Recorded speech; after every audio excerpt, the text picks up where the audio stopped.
All right, good morning. This is the Friday morning Bridges of Meaning live stream where I usually do quite a bit of question and answer.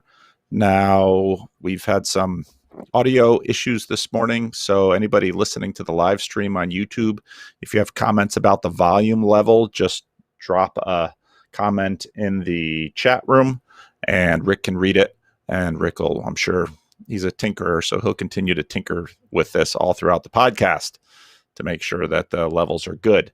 Can y'all hear me in the Discord too?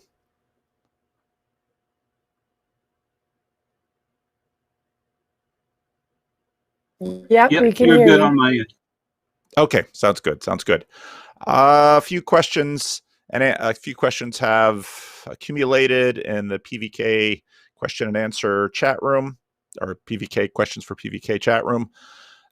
Before we go there, next week, I'm not sure what my plans are next week, Friday, so I might not be here. We haven't set up anything. We talked about getting Pageau and Vervaeke, asking them if they'd be willing to do a question and answer at some point. Paul Ann Leitner, I've got some vacation coming up at the beginning of August, and so maybe we'll shoot for some of those substitutes in those days. Otherwise, Rick can just answer questions. I'm quite happy with Rick answering questions, so Rick says good. So I don't know what the status will be next week. We're getting better at putting up the promo, and within the Bridges of Meaning, we'll let you know at sometime at the beginning of the week whether or not we're going to do this on Friday or what will happen on Friday, and the admins can figure that out. Before I dive into the questions, a lot of attention this week on the Peterson-Vervaeke conversation, which I think I can safely say, even though saying anything safely about that video seems difficult. Any comments about that video from some of you? I've, in my commentary videos, mapped out a lot of the initial responses to it by a variety of people. Anyone in the voice chat room have a comment they'd like to make?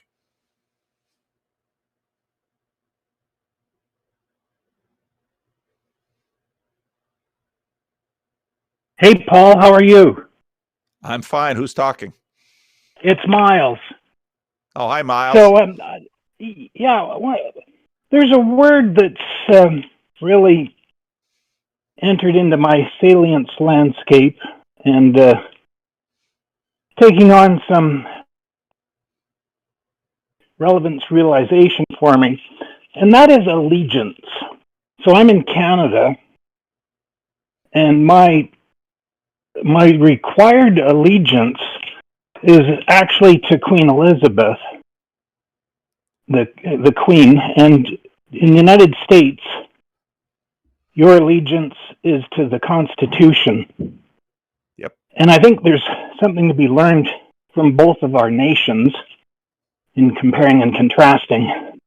But I just was wondering if you might want to introduce that word into the discussion, because it really comes down to, I'm thinking, we're all struggling to actually figure out what it is we're supposed to be in allegiance to. Mm-hmm. And we don't necessarily even realize that there is this imposed national allegiance required. And just a current situation in Canada is with the abuses of various churches against Indigenous people. We now are experiencing, the toppling of statues, and even the statue to Queen Elizabeth was toppled yesterday at the Parliament in Manitoba. So anyway, Wow. Just putting that out there for people to think about and introduce into this conversation. Thank you. They toppled a statue of the Queen in Manitoba in front of the Parliament building. That's sedition. Well, this is it. So if we're going to topple this icon to which we are to be in allegiance to, and it is connected to the Bible, or she is connected to the Bible. She talks about the Bible every Christmas. And, similarly in the United States, you have had your experience on January 6th, where people who, are operating out of their heart, not necessarily logically, or actually not necessarily with a necessary understanding of what it is we should all in collective be in allegiance to, are, sort of operating very emotionally, not stopping to meditate as to, well, okay, where are we before we start toppling these icons. That's fascinating to me. I wrote so my practice lately has been I am writing. So I listen to the conversation, I think about it a bit, I do some commentary on it. As I'm doing commentary on it, I'm gaining insight and I'm thinking of new things. And if you pay attention, unlike Rick, who listens to these things while he watches does these video games, if you pay attention, you'll notice that it's not uncommon for me at the end of the commentary to have changed my mind about a number of things since the beginning of the commentary. And then lately my practice has been to do a summary of the video on my Substack. And I started the Substack a little while ago, partly because for a lot of people, videos are just too long. Videos only really reach a segment of my audience. And so the Substacks and via Twitter sort of are a way to get the gist of some of the ideas. But what I'm discovering that as I try to summarize a video that I made the day before, new ideas come in. And those new ideas will often come into the Substack. So if I get some time later this afternoon, so my Friday routine is 10 to noon, Rick and I do this. Usually between noon and 1, Rick and I maybe get ready for Sunday with some technical things, or get tacos, or talk about how good looking Joey is, or something like that. And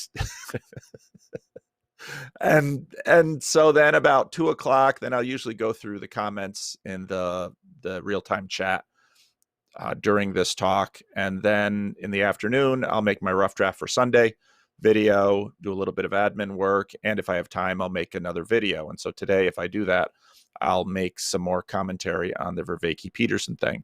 And so I'll begin with the Substack, because that was yet another evolution of this. Why am I going on this with respect to toppling the statue of the Queen? Well, in the Substack, I walk through, a theme that I've been developing about this being the end of modernity, and about the mechanisms of control, the propaganda, how mass media in modernity basically creates spirits principalities with which people participate, and you can cohere a nation together. This was obviously the technology was pioneered in the Protestant Reformation. That technology was used to destroy the medieval Roman Catholic Church. Protestants used that technology to create their own little zeitgeists and principalities. Roman Catholics very quickly began to employ that technology to create the modern Roman Catholic Church. And so what we've seen in the last 20 years, 30 years, 40 years is really modernity peaked and began to decline, let's say, around World War I. And so Vatican II is obviously a critical element to that. And what we saw in the Trump election, the Blue Church decrying the end of facts, the rise of fake news. I mean, that was a meme that Donald Trump started using, and very quickly the other side started using it. Now in Congress, we have, but it seems like the only bipartisan thing these two sides can, or one of the few bipartisan things these two sides can agree on, is that social media is a threat to the republic. why is social media a threat to the republic?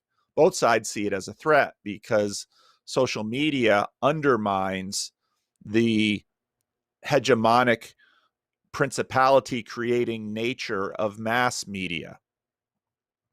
So now we have the Queen. And you're right. If you grew up in the United States, you stand at the classroom, at least if you're a boomer, and you pledge your hand on your heart and you look at the flag and say, I pledge allegiance to the flag of the United States of America and to the republic for which it stands. Presidents take the oath of office,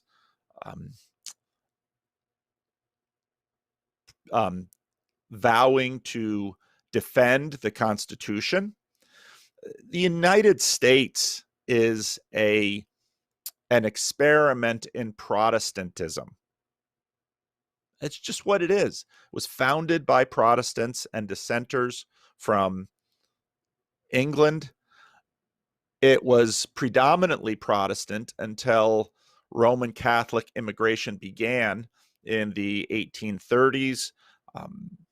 America very much was suspect of Roman Catholics all the way up to the 1960s, when it elected John F. Kennedy. And by that point, Roman Catholics had very much gotten very good at the Protestant game, and in some ways, given the number of Supreme Court justices that are Roman Catholic, began to outcompete Protestants. And so, this has been a religious evolution all the way through. Now, you can see it through political lens, social lens. You can see it through how many different lenses. But there's been a principality, there's been a spirit that has been America for quite a while. I think you see that more clearly when you see that Queen Elizabeth is the defender of the church. And so in the UK and those former colonies who still, let's say, put the Queen on their money, I guess Canada also uses a bird, but these are the transformations that are undergoing right now. And so to topple the statue of the sitting monarch is a really big deal. And the fact that Canadian troops aren't out there in the street suppressing the likes of which would topple that statue of the monarch is noteworthy. And given your prime minister, who, maybe can't come out publicly and say, oh yeah, and participate in the toppling of the monarch, at least the little I know of your prime minister suggests that if he could get away with it, he might be cheering the crowd that topples the statue of the monarch. But all of this symbolism is all a changing of the guard. And, we might be entering a phase when, a balkanization of massive principalities that were supported by, propaganda that created them. So it's, this is part of the reason for all of the unsettling that we have going on. Now, as I was working through the Vervaeke Peterson conversation a bit this morning, I lifted a few quotes. I lifted one quote from John Vervaeke in there. It's, again, as everyone has noted, the conversation is very difficult to track because it's so frenetic. Peterson, of course, is famously tangential in his own lecture style, but this, in combination with Vervaeke's rather specialized language, well, it makes it nearly unlistenable for a broad group of people. Some people take a step back and say, wow, that was cool. And if I would sit there and ask them, well, what did it mean? They'd probably give me a blank stare. And the psychedelic word in the title is sort of indicative. Well, that video was ineffable. Well, that's a rather strange remark for a video made up so much of words. I think it's better described as shamanic, because it's disrupting normal sense-making tools that we have. This was not the kind of conversation one might expect. And of course, I speculated in my first commentary on why this. Is this intentional? Is this, or is this in fact in some ways a manifestation of a spirit working through Peterson and Vervaeke? And when I say a spirit, I don't mean to cast aspersions on them. But at the end of the commentary video today, I note that when I hear Peterson and Vervaeke very much identifying spirits that a spirit that individuals are participating in various ways and forms, my comment is that, well, if we are in fact going to look at it through the lens of far older ways of talking, spirits should be in plural, and those spirits should be discerned. But what we're seeing is the departure of modernity and the rise of the ability to understand that there are,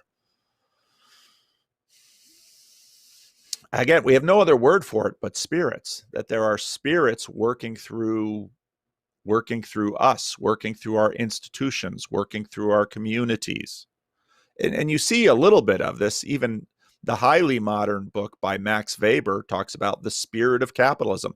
That's the only word we have to use. Now, Christians who haven't forgotten their Bible and are either through one theological tradition or another continue to be deeply tied to far older ways of talking and haven't been shamed out of it by modernity, are in some ways going to feel more at home, or at least their world, the language world, is going to be more identifiable than for a lot of people in modernity who are looking around and saying, what happened to facts? What happened to, because they're just continuing to point to modernity. And of course, there's plenty of wokish postmoderns that are smuggling a narrative while, saying that every other narrative besides theirs is suspicious. Well, that's really, as Pageau noted, that's a parasitic approach to it. I don't think it's going to last. So, yeah, your point about toppling a statue of the Queen at a Parliament building in Manitoba, that's a big deal. And the fact, and if I could just add that the spirit that we're all seeking has to be one that we can all be in allegiance to eventually. And the people that toppled the statue were wearing orange shirts. And the reason for the orange shirt is that a little girl, when she was about 6 years old, was taken forcibly to a so-called residential school, which is really an indoctrination camp that existed both in Canada and the United States.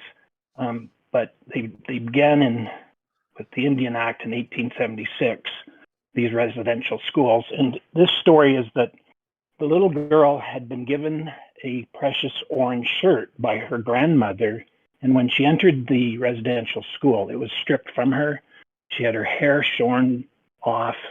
She was told she couldn't speak her language anymore, and all of these things. And this is now coming out. And what we're still grappling with is the question Jesus posed, which was, who do you say I am? Because there's nothing in the Bible that would give anyone any authority to take an orange shirt from a little girl and not give it back. So Christianity, if someone comes to are having to deal with this, but at the end of it, we do need to find something that we can, all agree on and be in allegiance to. Otherwise, we'll just keep tearing ourselves apart. Okay, why do you accept the premise that the people who did that were part of the church? Why do you accept that premise? Well, because there's several properties that were owned by, there was several denominations involved in running these residential churches on behalf of the government, or residential schools on behalf of the government. And there's unmarked graves where they're now discovering that there's bodies to be exhumed. And of course, the indigenous people are very hurt and they're suffering a lot of trauma. So the facts are that these were residential schools under the authority of Roman Catholic Church, Anglican Church, and there were some others. And, okay, let's pause here now, because I understand we can get into a food fight and the church can get defensive, but the key thing to watch is the changing of that which is acceptable and that which is not. If a child came into an American public school today wearing a Nazi flag, that flag would be taken away. Why? Because all principalities work against other principalities.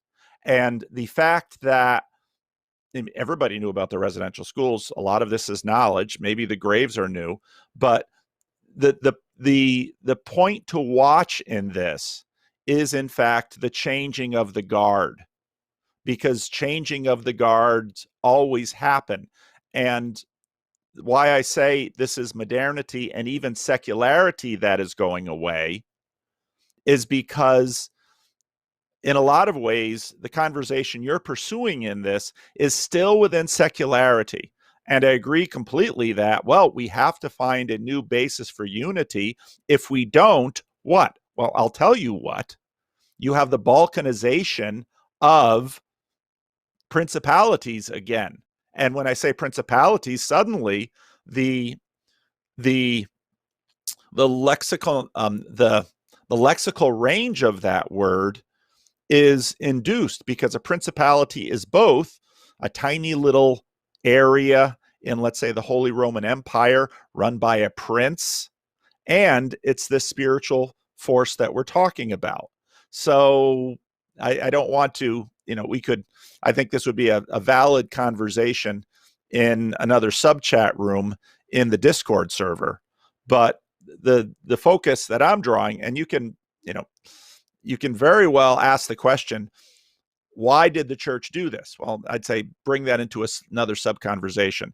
And did the church, or was it the church and state, and there's a lot of good conversation that can be had.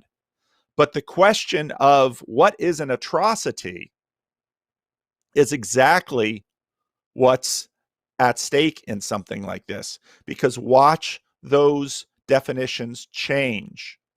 One person's therapy is another person's abuse. And we're watching what had been considered therapy, what had been considered remedial, now switching to be redefined as abuse. And completely apart from the actual instances of that, the switching of therapy to abuse, now they're using a therapeutic frame, the switching of those on a mass scale is what we're talking about with the rapid decline of modernity and its destruction. And the question, well, can we once again achieve unity? And can unity be sort of achieved without a lot of loss of the benefits that we have derived via economies of scale by having very large mass principalities? But, these issues have been around, Orwell wrote about them in 1984. These are long-standing things. Now, they tend to play out over time, and the pace at which they are is picking up. And this is a lot of what Pageau looks at when he looks at the patterns. So I'm gonna land the plane there on the Canadian indoctrination schools on that part of the conversation, and I'll pick up on the questions. So, but thanks for jumping in. Oh. All right. Well, we got a lot of things in here. I guess I got to keep moving. When is it okay or even good to commend oneself? Well, actually, if you listen to my sermon coming up this Sunday, I won't talk about this directly.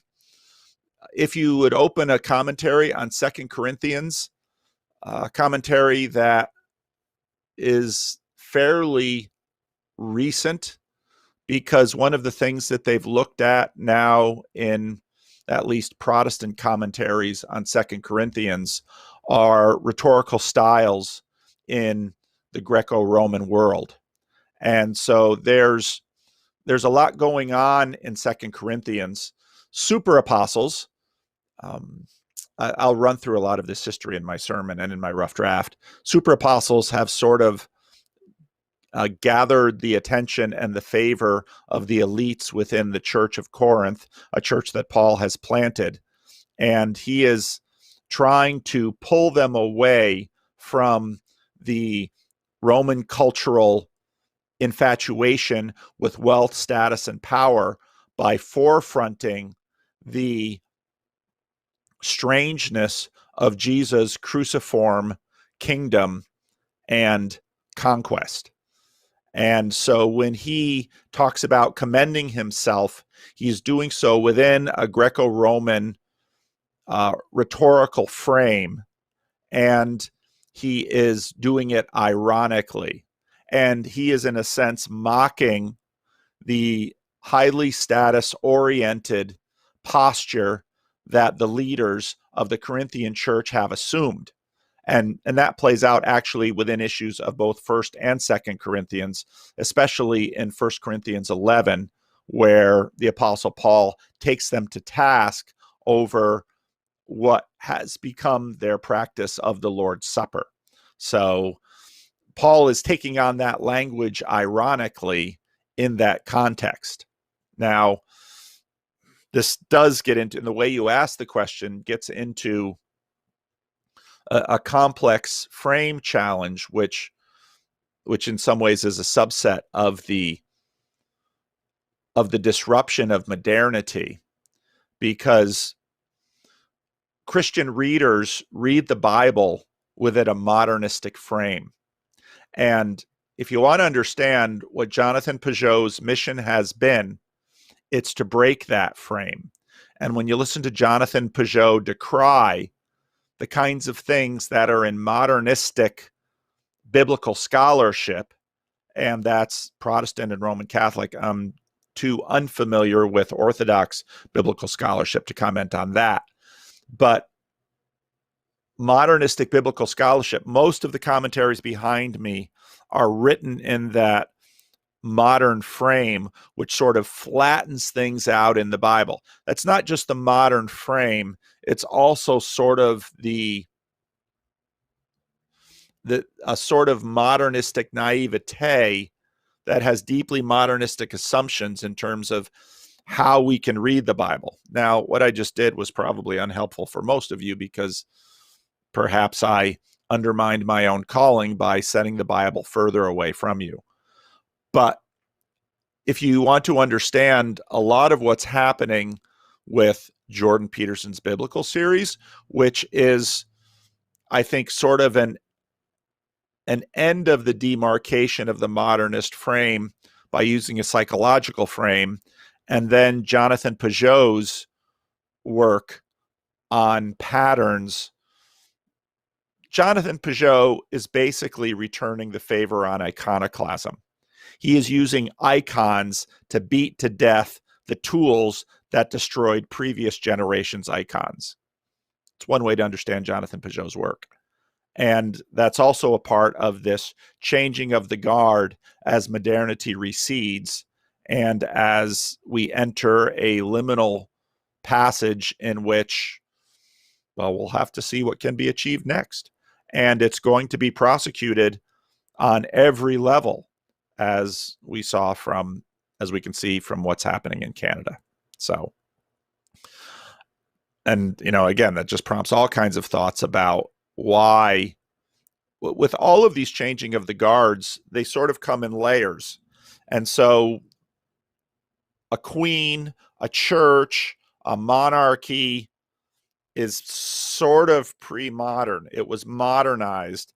And the fact that in some ways that will be more difficult to work through than, let's say, the more Protestant paper pope, paper pontiff, with which we have in the Constitution.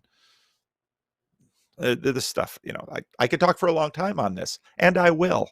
So, but that's not for today. Today's for question and answer. So that's my answer to commending oneself in the book of 2 Corinthians. Rasputin. Oh gosh, what a name in this context. Rasputin? Wow. I was thinking about what Protestantism has that Orthodox and Catholics don't possess. The best expression of a Protestant art that I saw is the Blues Brothers movie. Do any other art pieces come to mind for you? Oh, almost any modern art is deeply Protestant. And again, back to Pageau, listen to my first conversation with him, where I did with Pageau what I usually do with everyone. I got into their story. Why do I get into people's stories almost right away? Because getting into someone's story is a way to begin to locate them in this fast changing world with a degree of concreteness, because there's something concrete about all of our stories, because they are real in a way. When we tell our stories, there's a reality to it that is very deep, but there are other disconnections from other realities that aren't as deep. So when I get people to share their stories, I dig into them. So Pageau's story, again, was it's really amazing, because just buried in Pageau's story is how many of these transitions that we're seeing. His parents left. There were, French Canadians, Roman Catholic French Canadians. French Canadians are some of the most Catholic people in North America. And with everything that was going on I've been beginning to think lately about the consequence for failing to have a Protestant Reformation as they had in Northern Europe, in Germany, in Hungary, in Switzerland, in the Netherlands, and in England. The consequence for failing to have a Protestant Reformation was to have a French Revolution. And a lot of this stuff has been working out in the Roman Catholic Church as well. So Jonathan Pageau's parents, being disgusted with what was happening in the Roman Catholic Church, became evangelicals and Baptists, and I would suspect rather Anabaptist-y evangelicals. This can be seen by the fact that when Jonathan Pageau went to Africa, he went with the Mennonite Central Committee. And you have to have sort of an understanding of the map of Protestantism to understand the significance of that. Mennonite Central Committee and Anabaptists themselves are now playing a very interesting role in what we're looking at as anarchism, because in many ways, in Anabaptism, there's a very deep spirit of anarchism, which ironically sometimes gets expressed in communal living, as in, let's say, Julian's. Yeah, I'm naming names this morning, baby. In Julian's Hutterite tradition. So all of this gets very, very interesting if you have an understanding of the players in the game. So, but when Jonathan Pageau was in art school, of course, in order to learn art, you're going to have to learn philosophy, because philosophy is art in esoteric words. And he read, of course, Derrida and Foucault and all of the postmoderns. And what Pageau does is come out the other end. And I'm in complete agreement with John Vervaeke that Jonathan Pageau is a far more radical Christian than many, many of the people who listen to him really appreciate. He just is. You got a dude here is sort of running around on YouTube as as Vervaeke has said of him, and I think Vervaeke's right, he's sort of a 21st century church father. That's what Pageau is. Church fathers were in some ways celebrities in their world. And for many, their medium was the church.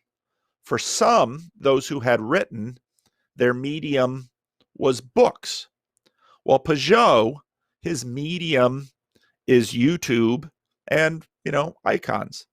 So Pageau is a 21st century church father. And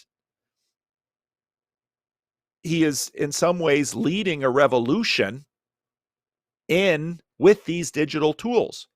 And the disruptive nature of micromedia, of social media against mass media, Jonathan Pageau is running an insurgency. And in some ways, well,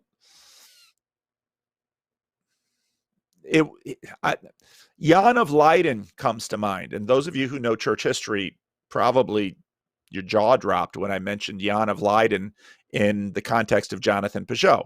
Now, I don't say that in any way to smear Jonathan Pageau, because he is not Jan of Leiden and the Munster Rebellion and all of that, because Jonathan Pageau is to the best that we can tell, is a pacifist, and he's not leading an army. Jonathan is conducting his revolution in much more of a Jesus way, okay? But it's that radical. And I don't think, apart from history, we have enough perspective on just how radical Jonathan Pageau's revolution that he's leading is, or Vervaeke's revolution, or I'm really trying to not be a revolutionary. I don't know that Jacob would really like the kind of revolutionary I would be, but I'm increasingly drawn into this revolution because, in a sense, the collapse of modernity makes anyone find a sub-tribe to assimilate with and to express the spirit of. And, the same spirit is breaking up the Christian Reformed Church. It's going to break up institution after institution.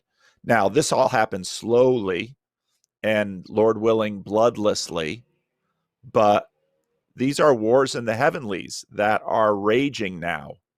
And they're being expressed through YouTube, through blogs, through podcasts, through institutions. And, a year ago when I was listening to Pageau talk about, him watching the patterns, sort of the coming chaos, I, kind of thinking, I'm more convinced now than I was a year ago, watching what I've been watching. So maybe I'm just getting radicalized. I'm another person who's been radicalized by dreaded YouTube. So, but I'm not a political figure. I'm a religious figure, which is, I think, at a deeper level. And Peterson's in that liminal space between a religious and a political. Vervaeke's really trying to be a religious figure. And that's what he is. Now, he's religion that isn't a religion and non-theism, et cetera, et cetera. But yeah. So yesterday I spent 4 hours in 2 of John Van Donk's estuary host support networks. And I'm really glad I did. I'm really glad that I sort of supported John Van Donk in developing these estuary support groups, and I'm drawing from it a sort of a new estuary protocol. And I hope either in the summer or the fall to roll that out here in Sacramento with my meetup.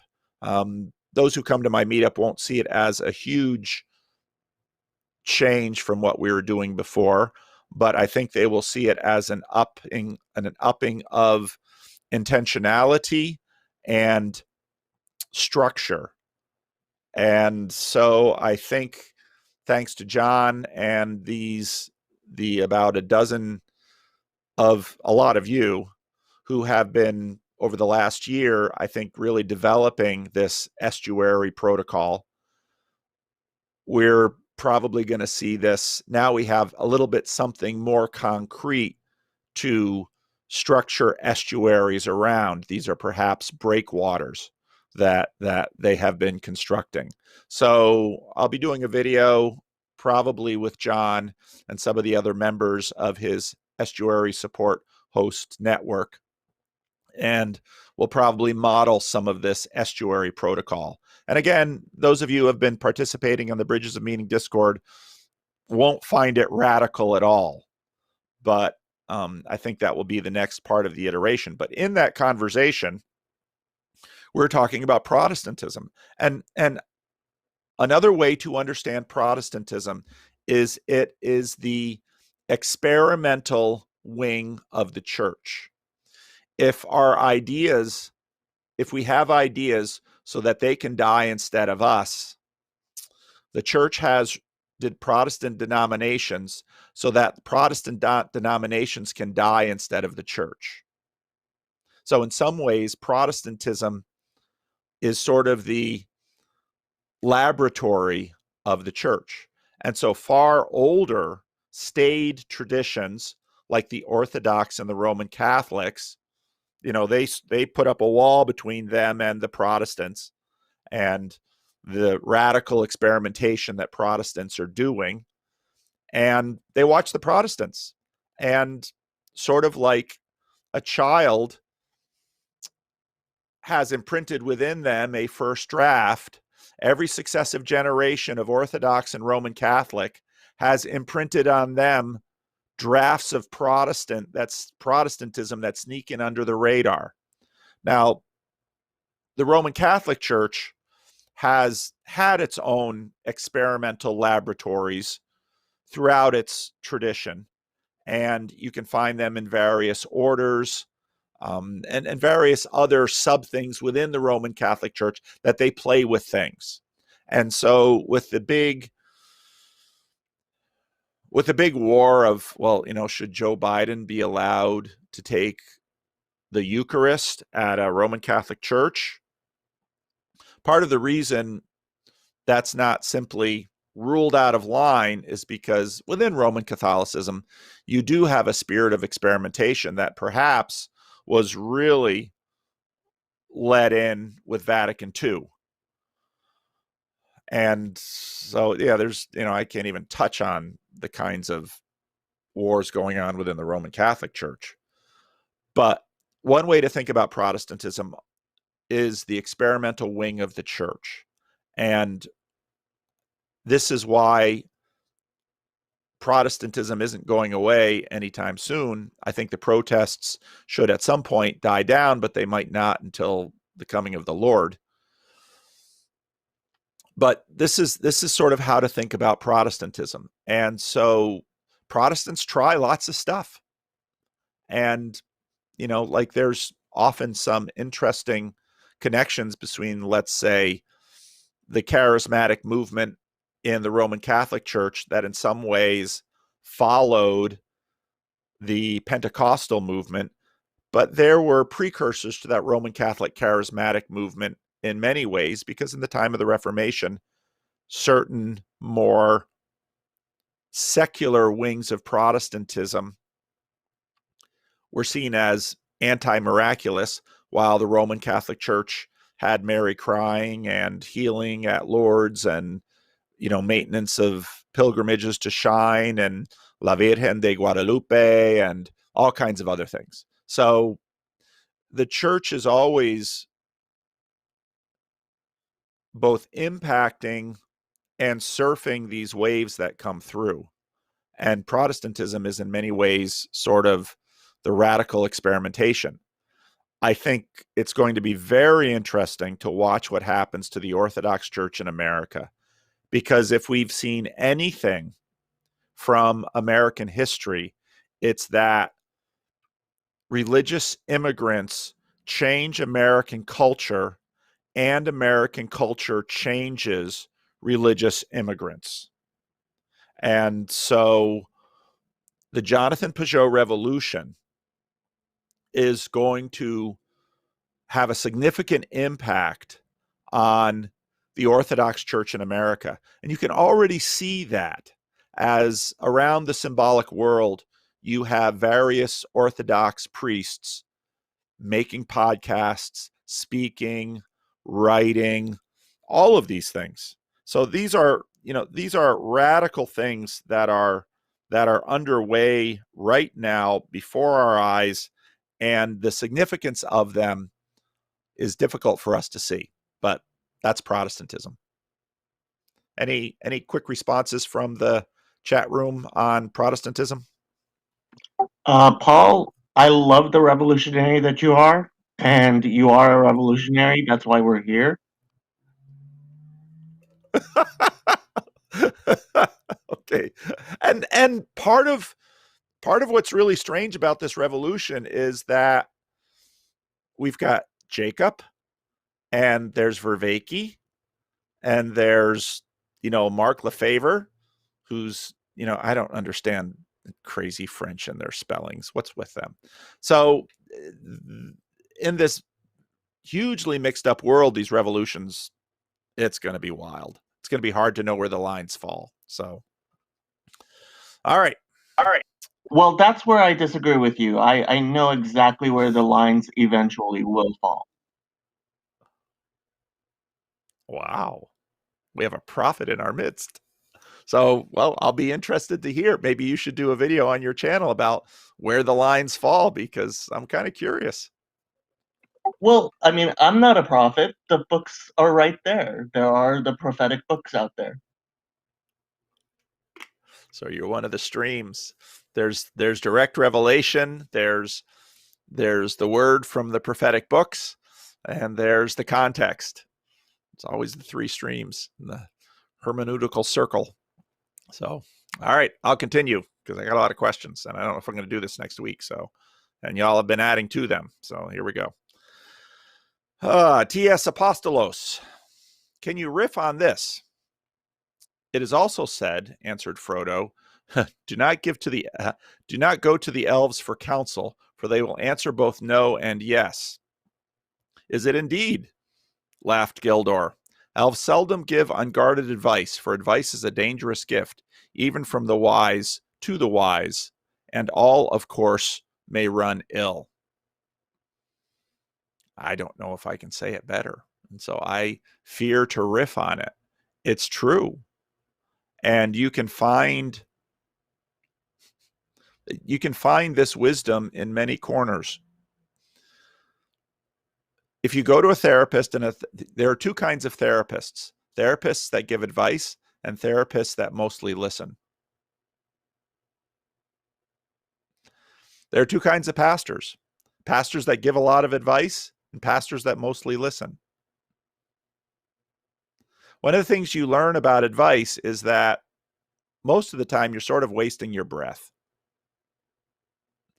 And when someone is actually able and willing to listen to advice, then the wise often bite their tongues because they have an idea of the consequence of that much power in a person's life. One of the things, I've spoken about this before, one of the things you learn as a preacher, and if you want examples of this, watch the Freddie and Paul show and listen to the Fancy Nancy sermon summaries. Very seldom do people hear what I intend to say. What they hear is some mixture of what they're thinking, which I have provoked by something I've said. But it's always a mixture of my provocation and the ongoing thought stream and the spirits in their minds. And Vervaeke knows this. That's clear when you listen carefully to Vervaeke about provocation. Peterson knows this, and he says it a couple of times in that video. At one point, almost calling himself Jesus, which I note in my commentary in my last one. So, yeah. most of the time, giving advice is pointless because people aren't taking advice. In those rare times when people will take and implement advice, the wise hold their tongue, because that kind of power is really dangerous. The elves know that. So the elves look at what I do so often. I mean, the complaints on the first video, the first commentary video, were in some ways warranted, because I spent almost 2 hours of 2 hours and 20 minutes just talking about the Peterson history and trying to gain perspective. And a lot of people are like, "Well, I came here for commentary." Oh, okay. Well, there'll be more. Don't worry. Why did I start that way? I needed to, because that video was so shamanic. If I was going to have any insight into the video at all, I sort of had to set the table first and say, answer the question, what on, while I was listening to that video, it was like, what is this? That was my question. What is this? And this very much riffs on, in 2018, in a question and answer, someone asked a really terrific question of Peterson. What do you wish reporters would ask? And Peterson said, any thinking smart journalist would ask, what the hell is going on? And Peterson is exactly right. And that was my take when I saw Peterson and what was going on around. It's like, what is going on? And people still are like, in the comment section, are like, why does Paul keep talking about Peterson? You're missing the point. It's not about Peterson himself. We as individuals are vessels of spirits. And we're also deeply connected to our particular vessels and the vessels that we love around us. But if you want insight, don't just watch the vessels. You have to discern the spirits moving through the vessels. And, well, how can we do that? Well, Jacob is right. Read the prophets. Read the holy books. Because you need perspective. Well, how can you gain perspective? Well, maybe you've only lived 30, 40, 50 years, 20 years. You have no perspective. You've not had time to gain perspective. You need the perspective of thousands of years, as much perspective as we can find. So that's why we look at science, and that's why we read holy books, and that's why we talk to one another. Because from that perspective, we can now have some understanding of what on earth is happening around us. So the elves know this. They live long. So that's a terribly good quote from Tolkien. All right. Hey, Paul, Prophet Zacharias. I was wondering if you watched Bo Berman's new special called, this is the second time I've had this. And I mentioned, because again, my, I only watch TV, generally speaking, with my family. And so it's always got to be a compromise. And my TV watching for me is sort of a way by which I can establish significant conversations around whatever is we're watching. So the quality of the content doesn't matter. Often I've got a book or something in my lap while I'm just too much like my father. I grew up with watching TV and my father reading while he watched with me, and every now and then a comment from what he saw, because TV's too slow and too boring. So we would read books and magazines while we watch TV. And I'd often wonder, how can you watch TV and read a book at the same time? Oh, because there's so much fluff and vacuity in television that you just see 1 or 2 minutes of a 17-minute program and you pretty much get the gist. That's because he was older and he had a perspective, and I was young and hadn't learned these things. So I haven't watched it yet, but it's on my list.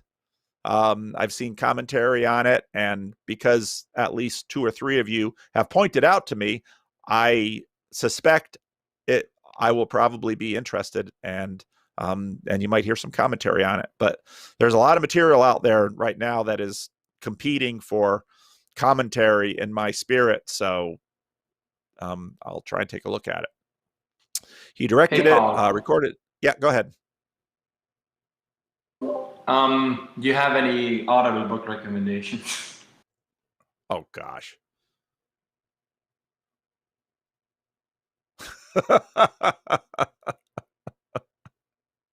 My favorite book is the book that I'm listening to right now. And so my wife and I just started Robert Alter's translation of the Old Testament. And the introduction to that translation was tremendous. So there's a recommendation. But if you ask me for recommendations, you'll get something like you should expect to get from the elves. You'll probably get the latest thing that I was listening to and thought was really good. So You've all right, talked Christian about Gold. the Reformations book. That's that's a good one too. I learned a ton. See, I didn't know enough about the Counter-Reformation and how the Reformation changed the Catholic Church. And so that book was really helpful for that for me. So it was good. It's a controversial book. And, you know, in other forums, I'll mention these books, and then some real historian, because I'm not a real historian, I'm a pastor. Some real historian will say, well, I'm not so sure about that book because, well, it's sort of like talking to a real scientist or a real anything. They've got deeper siloed knowledge. And so if you talk about one book, they'll give you 5, but I'm not an academic, so I'm not going to read 5 books. So I'm going to have to go with the one that I got, flawed though it is. So, all right, Christian Golden. Related to the estuary idea, though a bit more narrowed, I'm feeling pulled to build an in-person, perhaps blended with virtual, mediated, facilitated arena where Christians of disparate religious and political views can, 1, express their views, 2, gain more awareness of the diversity of views among Christians, 3, learn to cultivate a more loving way of interacting with Christians holding opposing views without necessarily compromising their own views. Ideally, this would be public and open to participation of non-Christian. You're just describing the estuary. Oops, I used the estuary. Sorry. You're just describing estuary. You should contact John Van Donk and get in his estuary support network. I don't know how many of these groups John can handle. He's retired. And so John is like, I got time on my hands, Paul. I said, good. You go do that. Do it for a year. And then I'll visit your groups and I'll see what you've learned. And they've learned a lot. Those groups are really cool. So, but like many things, and people might do it for a year, sort of get the hang of it and drop out. So I'm sure there are spaces available. So you should definitely find John Van Donk and get in his estuary host support network. That's a terrible name, but sometimes you go with bad. I don't think you have to read the rest of that question. I'm sorry. Okay. Yes, I don't think you have to read the rest of that question then, because I wasn't sure. I've been out of the Discord for quite a while now, and I just hopped back in. And when I kind of stepped away from the internet for a while, I had just heard murmurings of the estuary stuff. I thought it was more broad than that, but no, I'll definitely reach out. Yeah, what you're describing is definitely what they are doing. And I'm just looking all around because we talked about the Discord a bit yesterday. Like I said, I spent 4 hours with those guys yesterday, and it was I couldn't be happier with what those guys have built. And I saw it and I thought, because I've been, basically the first iteration of the Sacramento Jordan Peterson meetup resulted in a friend group, and that was wonderful. And so now I have new friends, and it birthed this Discord server. And so now we have this. But I've been trying to figure out what the next stage of evolution is for that group and what to do with branding. And after I was in John's groups yesterday, all of that got cleared up for me. So now it's a matter of implementing it and then seeing what evolves from the locality here. And I'm thinking that I'm going to write up something that has, what I call this estuary protocol based on what I observed in John's groups yesterday and what John has been using to facilitate them. And I think this will give some more structure to doing what you want to do. I also talked yesterday in the groups, realizing how in many ways I think estuaries are going to need the support of churches. And that support isn't necessarily financial. It might be giving space, but it can't be an all church thing. Then it's just another Bible study. It needs to not be an all church thing. It needs to be an estuary. So more will be coming out on that, I think, this summer, and some more structure. And again, if you want to start your own group, contact Vervaeke and hang out with those guys. They meet twice a month over Zoom, and they've got a really good thing going. So I was really very encouraged by what I saw them do. So I think, what's his username? You're probably going to have to email me or contact me on the Discord, and I'll send you his email address. He's an old guy. He has email. Okay. I could probably, that's the best way to contact him. I totally get it. No problem. I think you should give yourself some credit too, Paul, in the follow-up to kind of that iterations of the meetup group, forming the Discord, etc., and what comes next is you were on the way to doing that, and then COVID happened and literally interrupted the Job trip. And I think it's probably time. A lot of people don't know that story, so you might want to tell that story a little bit so people kind of know the history. Yeah, so last March, and it was literally last February and March, Job, of course, flew into Southern California to participate in a conference that he went to fairly regularly for work. And because he and Vervaeke are both these Hollanders, and they like to talk Dutch together, and I can at least look like a Hollander, the three of us started this crazy road trip. And we first went down to Tucson, Arizona. I got to meet Cassidy in person and some other of you, and we sort of had a meetup at the Village, Rod Hugan, my friend's church, and then we had a couple more in Southern California. And then as we were planning the northern route, COVID hit. Job's conference started to shut down. We started getting nervous as to whether or not Job was going to be able to get back into the Netherlands. You know, at that point in March, everything was just breaking loose in terms of COVID. So we had meetings scheduled for Fresno, for Sacramento, for Alameda, for Portland, for Seattle, and for Vancouver, and for Salem, Oregon. And we canceled that whole thing because of COVID. And at the time, we didn't know if that was a good decision or not, but it was the right decision. And sort of what we were doing with that trip was using, let's call it estuary, to call it the Jordan Peterson meetup protocol, which is what we had been practicing here at our local meetup. But so then at that point, you know, because of COVID, it became more and more difficult to run in-person meetings. Vervaeke says, I'd really like to start a group that will focus on people learning how to create their own estuary groups. So when I started making videos about estuary, Vervaeke, who had been planning some things with his local church, scrapped all that and reformatted it in much more of an estuary fashion. Because when Vervaeke heard some of my estuary idea and language, he said, no, this is much more of what I've been looking for. And so, but of course, he couldn't implement any of that with his church because COVID just disrupted churches.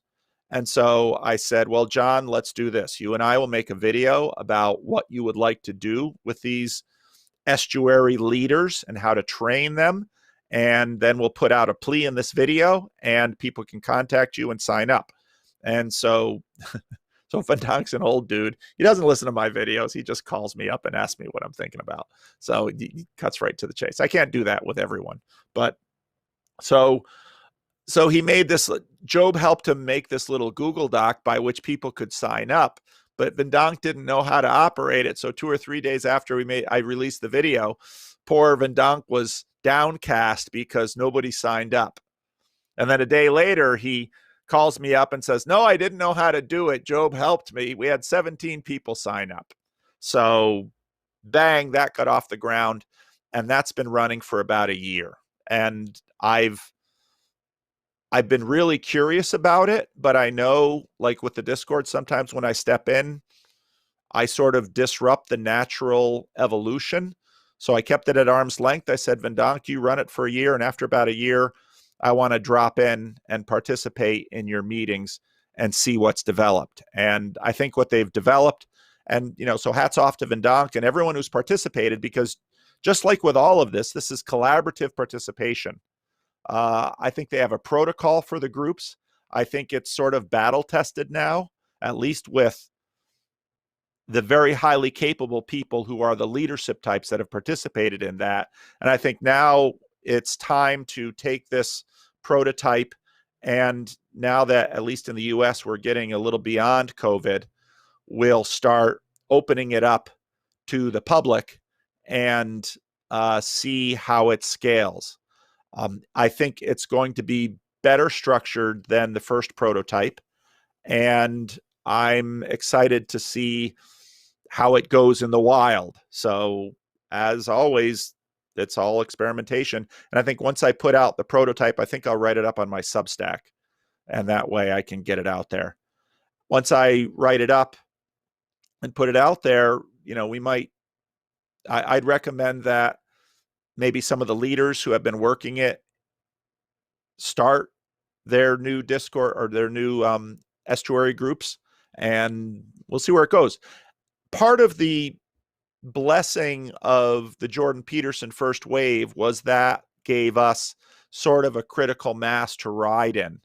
And we had already been feeling in our local meetup that the upsides and downsides of regular visitation by people who would only visit once or twice every 6 months.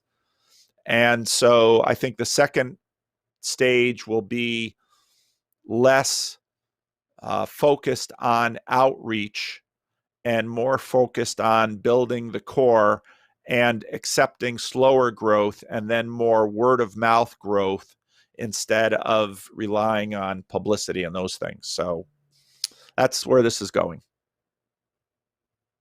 And I know when I first started talking estuary, a lot of people were expecting a rollout then.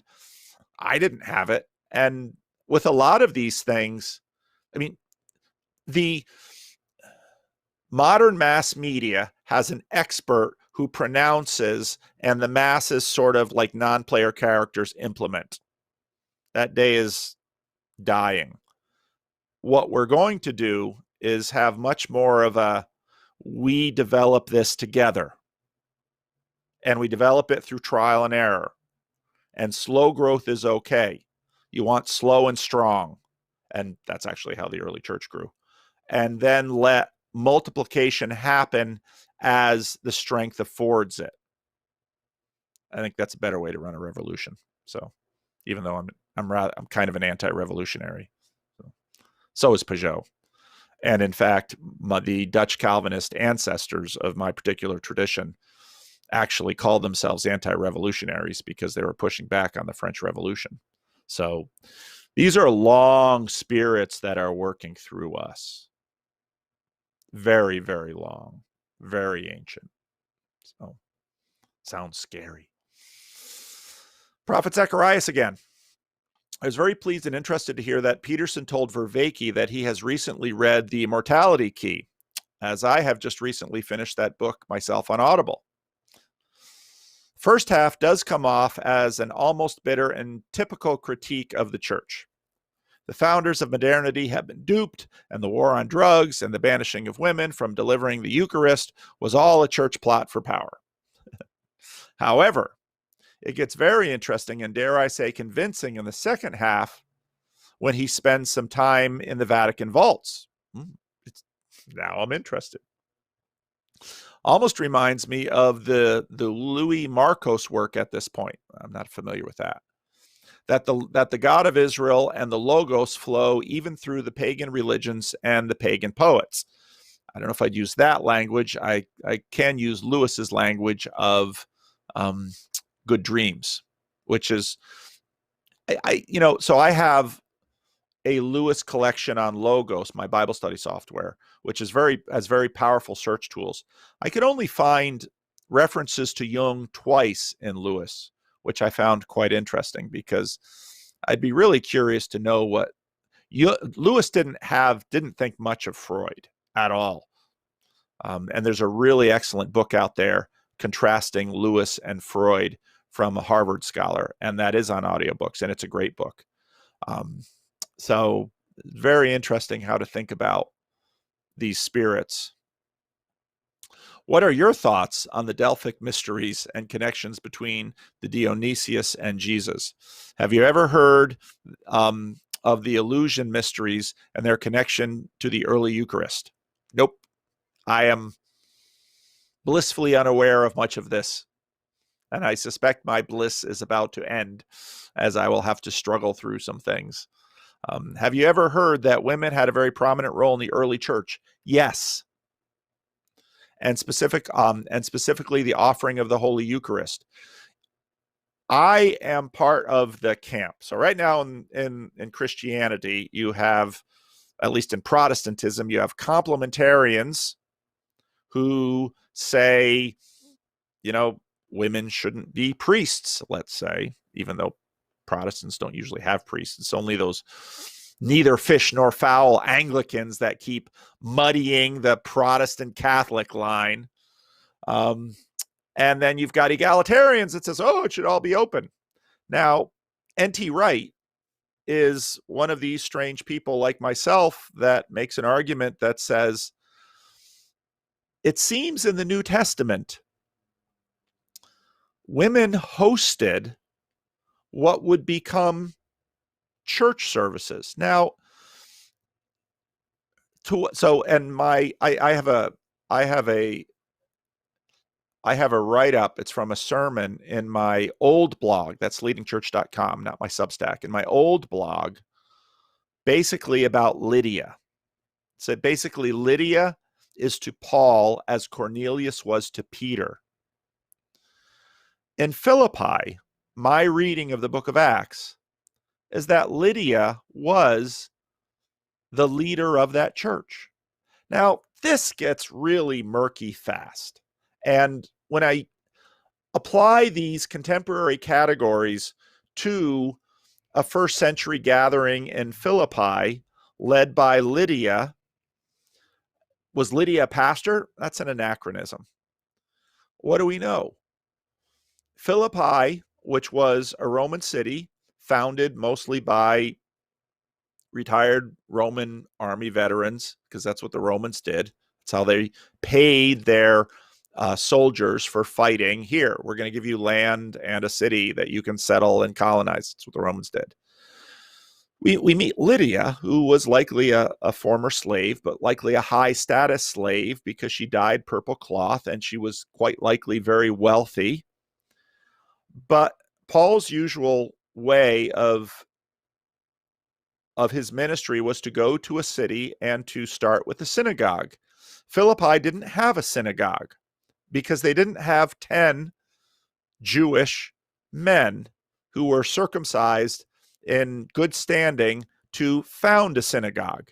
And actually, ironically, that was exactly the same status that we'd have in the Dominican Republic as to whether or not you could found a Christian Reformed church in the Dominican Republic. So check that off on your bingo card. So what you had were these either Hebrew women or what the book of Acts calls God-fearing women who were meeting down at the river. What were they doing? They, in a sense, were sort of a synagogue, but they couldn't be a synagogue because they didn't have enough men. And so you had these women meeting down at the river. Paul goes to Philippi, is looking around for a synagogue, no synagogue here. But we hear this group meets down by the river. So Paul goes down by the river. And Paul then begins to,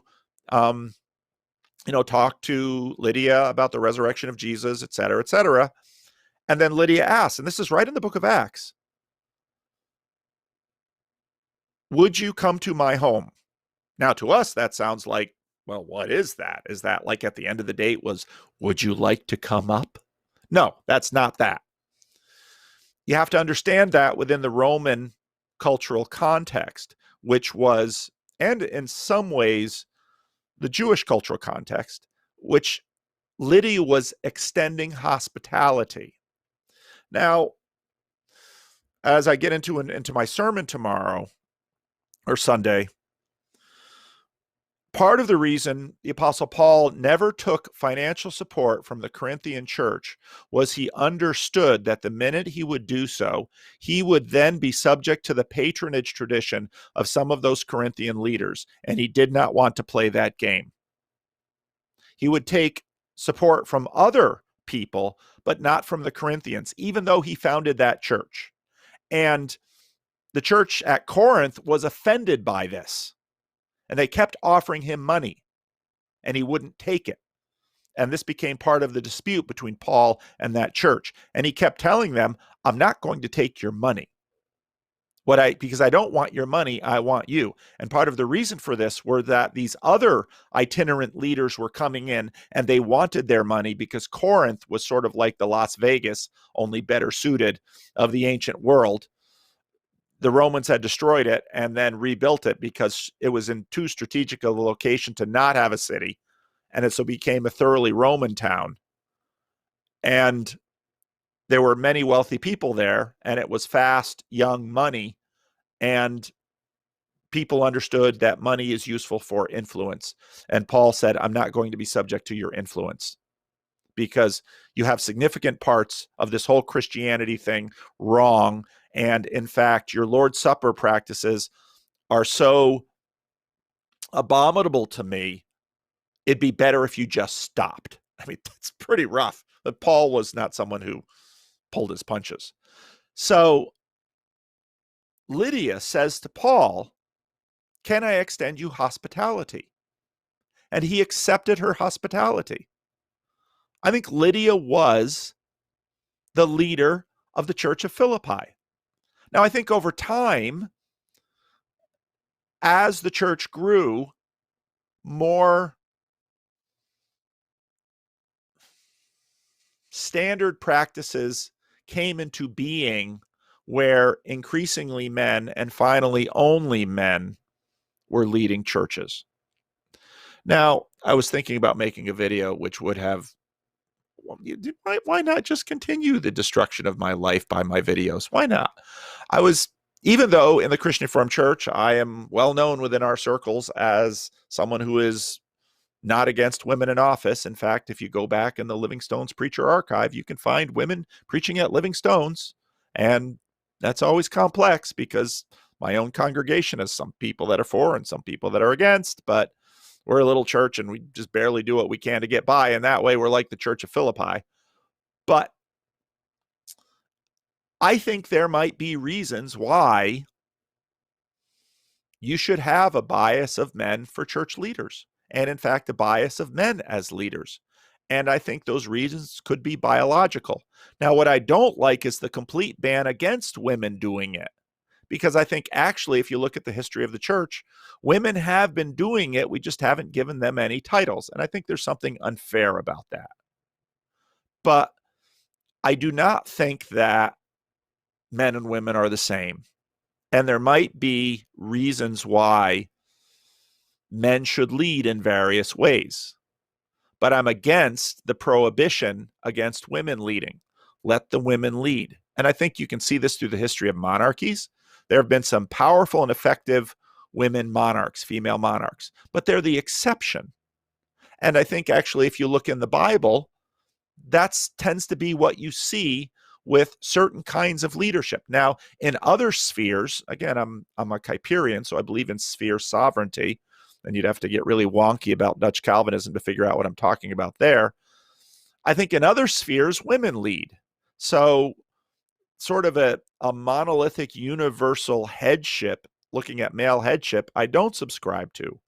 But I would suggest that in different spheres, the sexes are going to operate in different ways. So now I don't have to make a video because I just made it here and nobody will find it and I won't get into trouble with my friends. Because I would have gotten into trouble with both sides with what I just said. But yes, I suspect that in the early church, women were leading some of those very early groups, and they would have, but see, now we've got some anachronisms there. Were they serving the Eucharist? That's an anachronism, because again, I think what we find in the book of Corinthians is that the liturgy of the Lord's Supper was continuing to emerge in the very early church and churches that Paul was founding. Now, these traditions can very easily emerge within a human lifespan, absolutely. But the way that these liturgies would emerge and then become standard would take some time. And I think it's sort of in that way that you can see some of the differences between, let's say, the Orthodox and the Roman Catholic. The Roman Catholic Church that any of us grew up in was a church that was modernized by the Council of Trent. And you have to understand the Council of Trent in the church's reaction to its forced modernization, forced by the threat of Protestantism. And I think that book, Reformations, talks about that quite nicely. And it's a subject I don't know a lot about, but the book, I think, talks about that quite nicely. Because what happened in the Council of Trent and around that time is that the Roman Catholic Church attempted to standardize, and standardization is a big tell of modernity. And standardization is really good, because we want standardized drugs. We like standardized road and railway systems. We like standardized internet protocols so that systems can span and work. So that's one of the things about modernity we're going to want to keep. But we're going to have to deal with the loss of mass media and the resurgence of the spirits are going to get let out of the cage of modernity, and it's going to be kind of crazy. So, yeah, I think women used to lead churches, and that stopped. And I don't think it stopped. You find a lot of Protestants running around saying it stopped because of bigotry. Well, I'm sure that was some of it. But by looking at history, I suspect there are reasons why most church groups are run by men. And C.S. Lewis gets into some of this when he writes about women priestesses. So this is enormously nerdy, and in terms of so I don't know anything about the book. I haven't looked at the book. I very much heard it mentioned in the Peterson video. I'm a little interested, but like most established Christian leaders, psychedelics are a bridge too far. It's just how I feel about it. I would rather, and I thought it was interesting when Vervaeke basically says, it seems that via dialogos we can achieve some of the, and then fill in the fancy Vervaeke words, we can achieve some of the communion, I'll throw in a Christian word, that you don't need drugs to induce. And I would argue that this is in fact what the church has been doing for a very long time. And other religious communities have been doing likewise. Because I think of drugs, and there's a place for drugs, and maybe at some point we'll have some figuring out about the place of, because again, the psychedelics that are getting played with and experimented now are in some ways an anachronism when imagining that perhaps certain spores got into bread and certain substances got into wine and people had visions on account of those. Vision having is a normal part of human being. Some people have more, some people have less, but it's out there in the population. Peterson clearly has them. He doesn't talk much about them because of modernist shaming, but Peterson clearly has them. People are inducing them with psychedelics. And so part of the whole psychedelic corner of this conversation is because the non-drug induced vision having and the regular religious experience producing has been shamed from our public discourse because of modernity. And that's coming to an end. So yeah, it's going to get wild. People are increasingly going to talk about their visions, and other people are not going to know what to do about it because we haven't figured out the etiquette. So, all right. Interesting factoids. Martin Luther King Jr. also wrote a paper on psychedelic origins of Christianity in Divinity School. That is a very interesting factoid. Well, now you're luring me into the book. Oh my, a long question. It's 11:30. Hello, Mr. Vanderclay. This may be a bit of a harsh question. Ooh. And I could totally end sounding out out of topic. Is there really a topic to these? But I'll give it a try. I call it the death of the symbolic world. Oh my. Radical on the radicals. I'm 25, and I always had two existential fears that I thought I defeated or solved, maybe resolved, and would like to know what is your perspective on these topics. Or am I just being a child for thinking such stuff? I don't know, 25, you're about done being a child. Bring it on. Fear. A. Oh, entropy. My future death was something, but then realized everyone and even Earth, star in the universe, and everything in the material plane of existence will face the same fate. Was something else. And so leaving heaven without Earth. Well, till God makes another one. No symbols anymore. My solution was, hey, something isn't beautiful because it lasts. It should be. Thankful it's just beauty. Thankful that such beauty indeed existed, like Dr. Seuss says. Don't cry because it's over. Smile because it happened. This is the stuff only a modernist would fear, right? This is sort of the standard answer to entropy. Now, there's a Stoic. There's an episode from the Stoa with, can't think of his name right now. There's a line of people out there that are skeptical about entropy. So that's out there. But this is sort of the take that the Good Place has to deal with the fact that their imaginations are more limited than they thought. And they insist that eternity would be boring. And I'll say eternity is only boring to boring people. Then I panicked. God in heaven, can God in heaven survive it? I responded, yes. Also, God is immaterial, so he isn't attached to the laws of thermodynamics. Right. About 10, 15 years ago, by virtue of my reading and study, I began trying to summarize what the New Testament calls the present evil age.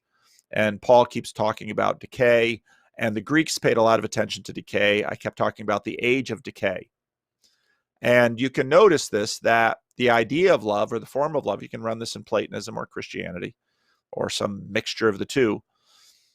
C.S. Lewis noted that all love in this world ends with death or betrayal. But love itself does not decay. And so right there, we have a sense of part of us is decaying and part of us is not. And God does not decay. And so when Jesus' body, resurrected body, is from creation 2.0, not subject to decay. So, and stupid idea comes, even if God can't survive the heat death of the universe, well, that was a question that was asked for Jordan Peterson. Because if God is merely a human intersubjective construct, then someone asked him in one of the early biblical series, basically, if all human beings die, or at the heat death of the universe, does God go with it? And Peterson sort of sidestepped the question. But that question itself asks whether God is simply a projection or a human concept that has been intersubjectively spiritualized by us, or if God is, as Christianity says, foundational and we are derivative.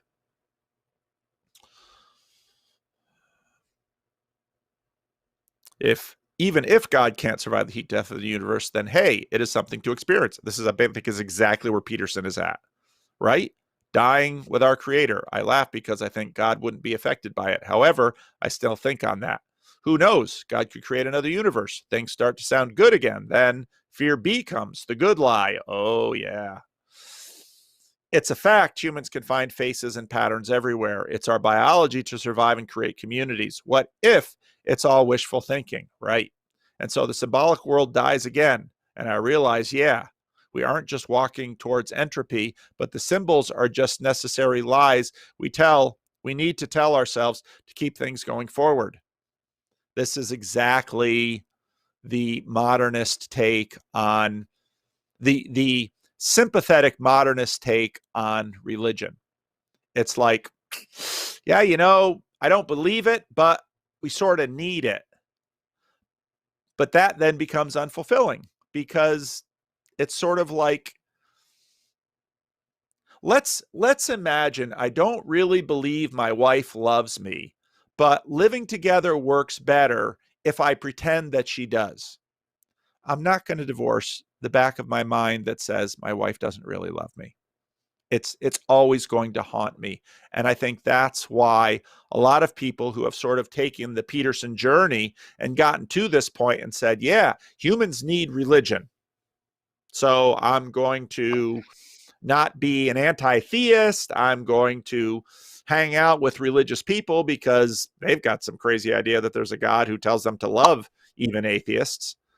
And so religion is good for us and all of that, but you'll finally find that unsatisfying. You have to go through the door and re-enchant if you actually want to swim in the waters. So I'll keep reading. Symbols are thus necessary lies we need to tell ourselves to keep going forwards. But now I wake up, pray thanking Christ, and then think the universe will die and I could be living a lie, but that's okay, because at least I have the temporal sacred gift of a good short life. Yeah. And then I think you take the step further. Let's see, this is sort of what I do with, when Rafe Kelly called it my reverse Pascal's wager. I had never thought of it in those terms, but then I thought, yeah, he's right. Because, okay, if the materialists are right, then it doesn't really matter what I think or do. And if, in fact, living a Christian life is more meaningful and more loving towards my neighbor and more satisfying for me, I find no atheist argument against it. But then I'm still left with where I think a lot of people are left, that they really want it to be true, but they don't believe it. And I think that's much more a function of training the elephant.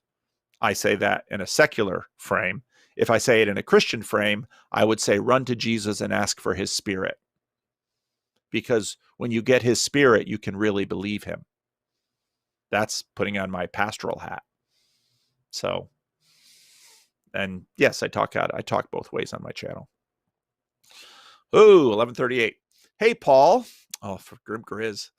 I see you're relatively short on questions today, so here's a minefield. Pick your favorite. Grim Grizz is so good. He is, I think, maybe the only, and he might not even consider himself an anarchist, but when I think of anarchism, I think of Grim, because he's a bomb thrower. That's what he is. He throws these bombs. Are you a Peterson apologist? No. I use Jordan Peterson. I really do. That doesn't mean I don't love him. That doesn't mean I don't wish him well. That doesn't mean I don't want him to thrive. But Jordan Peterson is sort of like a litmus test. He was a dye in the culture, and suddenly all kinds of things that were invisible now were visible. Jordan Peterson is the unauthorized exorcist who has been exercising the spirit of modernity in people all over the place. And once he sweeps their house, for a lot of people, Jesus comes back in. So I hope I'm a Jordan Peterson popularizer, because I think the medicine he's giving is what the culture needs, even while he still hasn't fully left the blue church. So, and I know I get a lot of comments about, because I try to read as many comments as I can. Oh, another video about Peterson. Don't talk about Peterson so much. Or you're a Peterson shill. Or you're just a hanger on to Peterson. Well, there's maybe some truth in some of that, but I saw when I got interested in Peterson because I saw what he was doing, and I said, that's a good thing. That needs to happen. And there's going to be a lot of people that he exercises that they need a new spirit in their house. And I think they need the spirit of Christ inhabiting the house that Jordan Peterson exercises. So, can you speak on the topic of information warfare in the context of the culture war? Yeah, these are fortunately at this point, we're not fighting with bullets, but we're fighting with information. And in that way, Jonathan Pageau, we should imagine him. I was going to use certain iconic symbols of other revolutions, but to say that would in some ways have been blasphemy to the revolution that Jonathan Pageau is waging, because I think it's a good revolution and I want to see him wage it well. So, but yeah, Jonathan Pageau is undertaking informational warfare, and he is really good at it. And it is happening. So is Peterson. Vervaeke is doing that to a degree, but he's an academic. And so it's a little different. Did VVK, or maybe you mean PVK, and it's a typo, saying your name and Jordan Peterson's channel add social pressure on the commentary? No. My pressure on the commentary is what they're saying important enough for me to take my time to make it more accessible to the world? And when I first listened to it, I thought, I don't know if this is worth my time, because it was too frenetic. Now, as I've heard from a number of you, second, third time in, things are starting to gel. And as I'm slowly going through it in the commentary, I'm seeing a lot of value in it. So that's the pressure.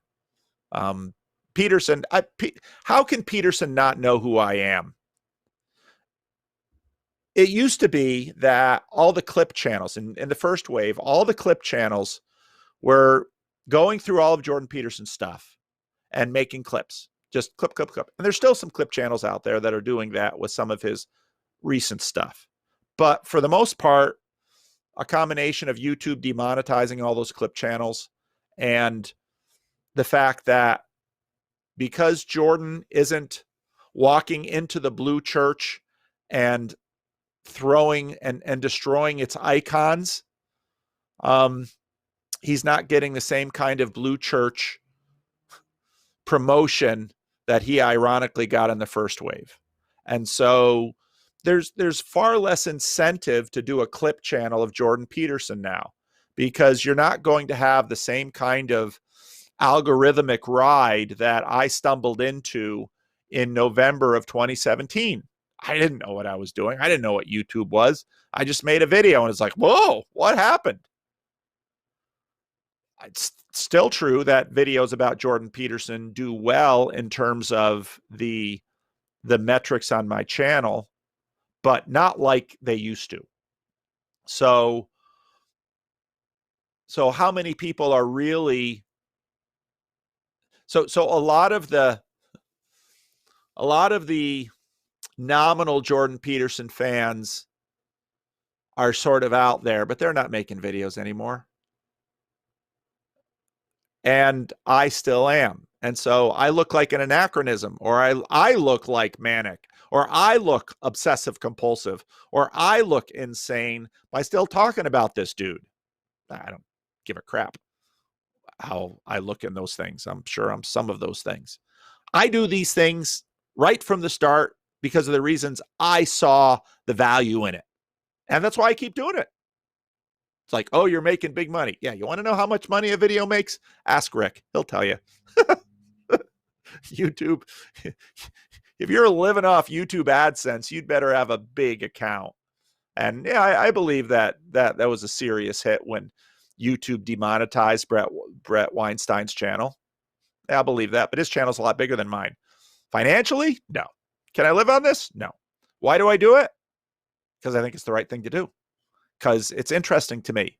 Because I want to have a conversation about this. And the only way I can is by doing this stuff, and y'all keep talking back to me, and you're all still interested. So, you know, it's sort of like in John 6 when Jesus had this mass following, and Jesus says, you know, unless you eat my flesh and drink my blood, you can have no part of me.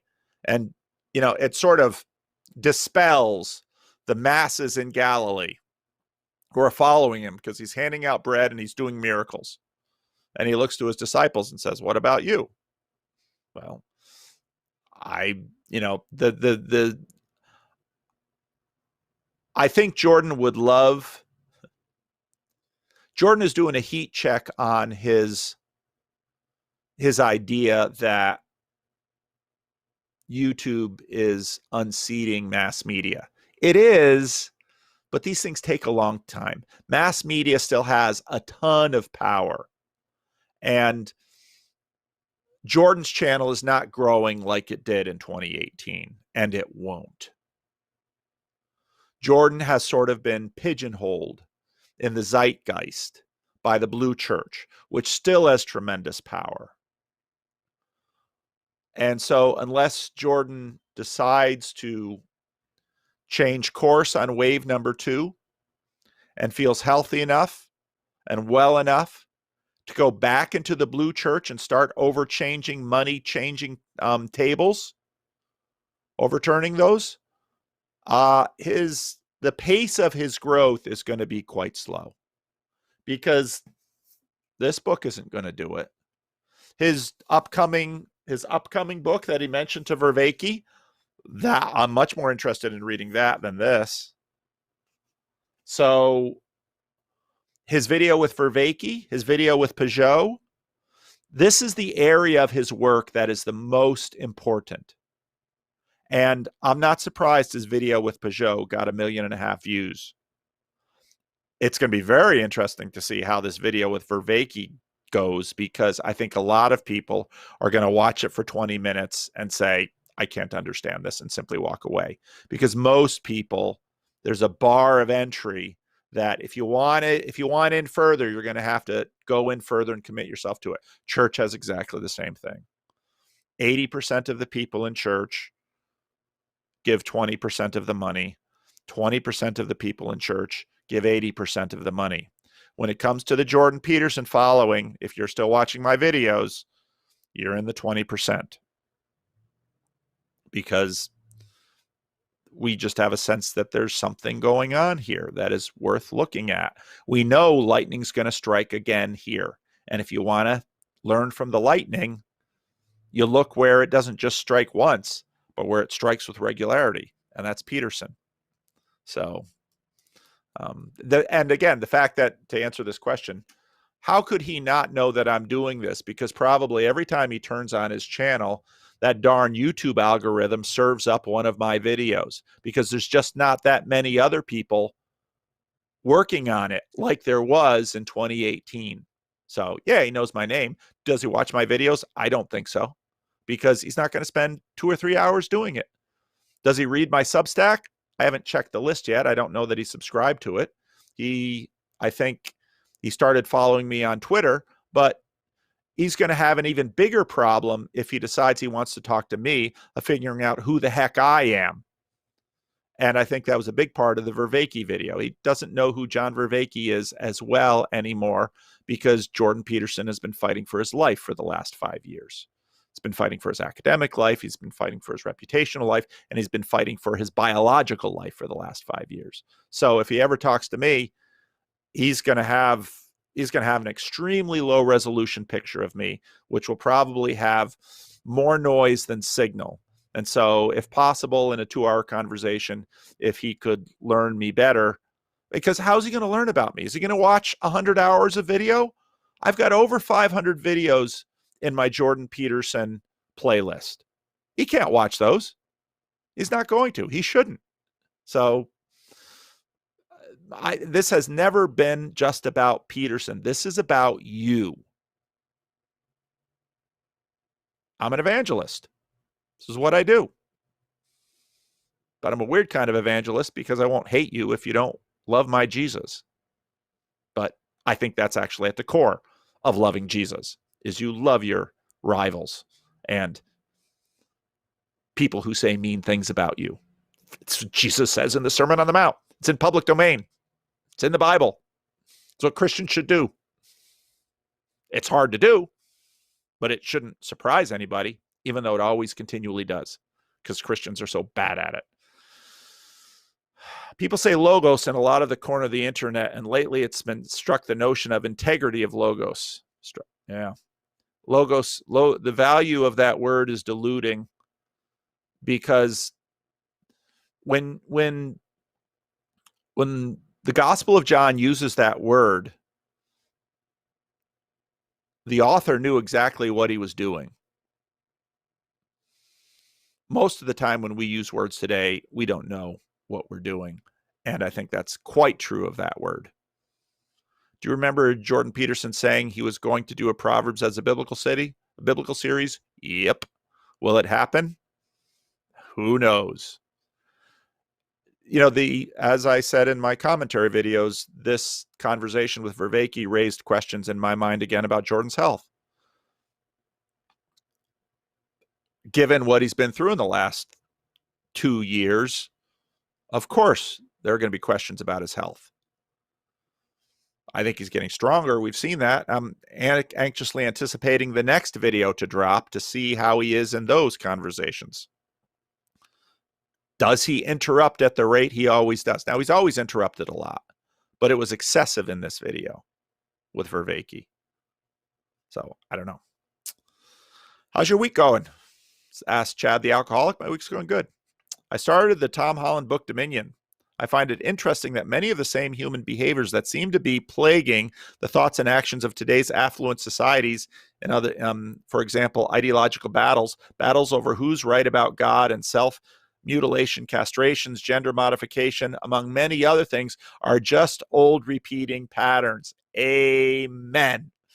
Thank you for reading history. Everybody's like, oh, this gender. Just listen to the rest of his history. Listen to what Nero did to his lover. We're back in Rome, baby. Why do we think we're so novel and unique? Because we're amnesiacs. And history is hard. And history books are a writing of us. Read primary sources, but primary sources are hard to understand. So, Tom Holland's spiritual journey, is completely understandable. Lewis himself said it. An atheist can't be too careful about their reading. Also, while listening to this book, it dawned on me, absurd that any of us should be wielding around ideas and beliefs about God like Gnostic hammers. Interesting. Hell bent on shaping the world. Why do we do this? We're ambitious little sprites. I also recognize the hypocrisy of my question. I thought it was a good question. Thanks for asking it. Next question. Hey, Paul. Folks around here call me Paula. I really want to build my theological knowledge, but what's the best way to go about this short of going to seminary? Well, YouTube, I think, is a pretty good way. Perhaps most importantly, I want to avoid tumbling too far down a sectarian rabbit hole, which seems inevitable if I'm just following my own interests. Thanks in advance. So C.S. Lewis has this image of mere Christianity, which is a hallway. And Lewis says, you can't really live in the hallway. You might spend a little time in the hallway, but if you're sleeping in the hallway, you're looking homeless. What you really need to do is go into one of the rooms, because in the rooms you have fireplaces, and actually in the rooms you have the Eucharist, and you have people who have been living in those rooms. If you want to know mere Christianity, you need to commit to a tradition. It doesn't mean you'll necessarily have to be in that tradition your whole life, but you can't live in the hallway. And so not everyone should go to seminary by any means. It's expensive. Seminaries are professional schools. Okay? They're professional schools to train professional clergy. That's what seminaries are. They're not necessarily fundamentally theological schools. You will learn some theology, sort of like as a doctor, you will learn some biology and some chemistry. But a doctor is not a biologist or a chemist. He's a doctor. Ministers are not theologians or historians or therapists. We're pastors. So you can learn a lot, read books, watch YouTube videos, get audio books, but that will only be looking at the light. If you want to look through the light, find a good church, develop a relationship with your pastor or priest, or with a group of people within your church who want to improve their theological knowledge. Study the Bible in a disciplined way, not just most church Bible studies are really haphazard and very shallow. They're also embedded in a whole bunch of other things. So do so in the context of the church, of a church, because there's too many theological traditions to know them all.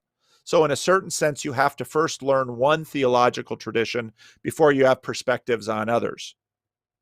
So you have to do so both within the light, and you have to do so looking at the light. Unfortunately, most secular universities that still do have religious studies or theological departments are so simply corrupt, they're of very little use. And you'd have to be really careful about picking and choosing, because it's sort of the contemporary religion of woke. And there's not much theology to study there, because the applications are now being promoted by Pepsi and Apple and Microsoft. So that doesn't seem to be terribly worth your time. All right. Hey, Paul, thoughts in general on the new Southern Baptist Convention president? I haven't paid any attention to it, so I can't even name the person. So I haven't. I know they've got drama, but my mind has been elsewhere. So sorry. Hey, Paul, the rest of history had an episode on England-German relations. I am just now about 2/3 of the way through that episode, so I'm a little behind. They describe the author, George Eliot, who was writing in the 1860s and 70s, having a crisis of faith because the Germans were radically rewriting the basis of our belief in Christianity. I guess some of that comes across in her character in the pathetic Mr. Kalsebaum in the book Middlemarch, whose life's work. The key to all mythologies is overtaken by new thinking. I think that's probably right. Just in general terms, who are we talking about? Who would George Eliot have been writing that knocked her for such a loop? I briefly caught that because I listen to these things as I'm doing other things. And so because you listen to this, I'd go back to it. But I would expect that Tom Holland and Dominic Sandbrook are riffing on the general nature of modernist German theology. I really liked that episode, and I want to listen to it again, because if you listen to N.T. Wright's lectures that he gave, they're on YouTube not too long ago. I think they were given at Aberdeen. They're very prestigious lectures. He did a little bit of discussing about German influence on English theology. And this gets into the overall relationship between England and Germany in that period, which is why I was interested in this episode. At the end of the 19th century, Germany was, in many ways, the preeminent Western superpower. And it took 2 world wars to pull Germany down. Germany may regain that status in the 21st century. Germany has been in some ways taking over Europe, but not in the ways it did in the 20th century. And Margaret Thatcher figured that out. And so that's an excellent episode of the podcast. But the spirit of German academia in late modernity and at the peak of modernity.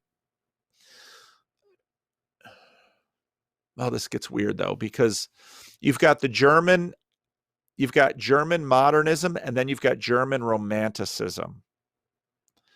And that German romanticism, my guess is, had an impact on Jung and on Steiner and on other German romantics. So I'm not really well educated enough in any of this to say anything of profit, but there's a lot there. And its impact on the church. Germany pretty much invented higher criticism, which in some ways is Christian modernism gone to seed. Because as the reason Jonathan Pageau has very little patience for any kind of contemporary biblical scholarship is that German higher criticism continues to stalk it. And even today, to a degree, anyone who wants to be read outside of evangelical enclaves, conservative evangelical enclaves, continues to have to look over their left shoulder at German higher criticism. And some of the best English scholars have managed to do that, like N.T. Wright, F.F. Bruce, I. Howard Marshall.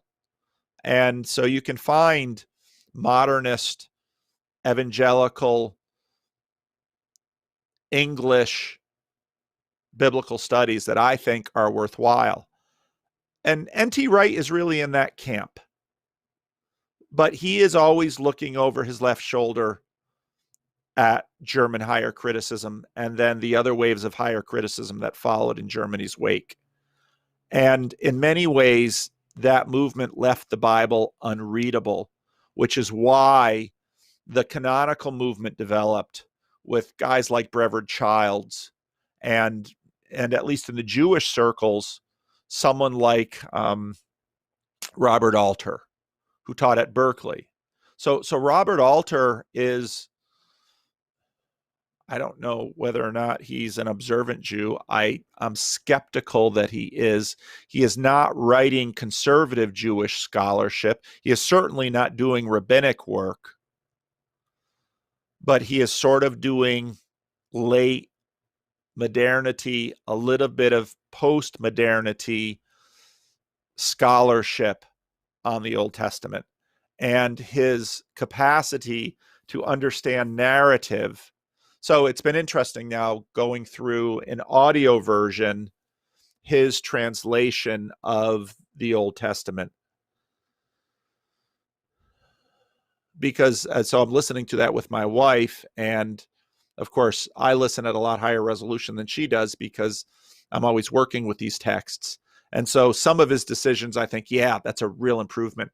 Others of his decisions, I think, no, you're spending too much time worrying about modernist higher criticism. And in some cases, worrying about contemporary culture war stuff like gender inclusive language. Gender inclusive language is something that you have to deal with even if you're not bending your knee to the culture war, if in fact you are trying to reach out to a group who has already had their English language changed sufficiently so that even a translation like the Revised Standard Version from the 1950s is beyond their grasp. But that leads you into the quagmire of all sorts of contemporary biblical translation. So, yeah. I think, oh gosh, I can't get through these. It's 11:11. What's your wish? End of this week's questions. Actually, no, I know I can do this. Maybe I'll, sorry, I'm going to end it right here where they sort of started today. End of reply to questions. Isn't it such exciting video watching me type into Discord? That just must be thrilling. Okay, so the one question about Eric Weinstein, and then we're done for the day. And there's some more comments under there that we'll pick up. And again, I am looking at my calendar, likely not going to have a question and answer next week, which is the 9th, but I should have one again on the 16th. All right. So, hey, big guy, are you saying I'm fat? I just saw a tweet from Eric Weinstein posting a picture of the Titus Arch and expressing hatred of the Roman Empire for the destruction of Jerusalem, despite being almost 2,000 years now. And this is exactly my comment about why take down the Queen statue now?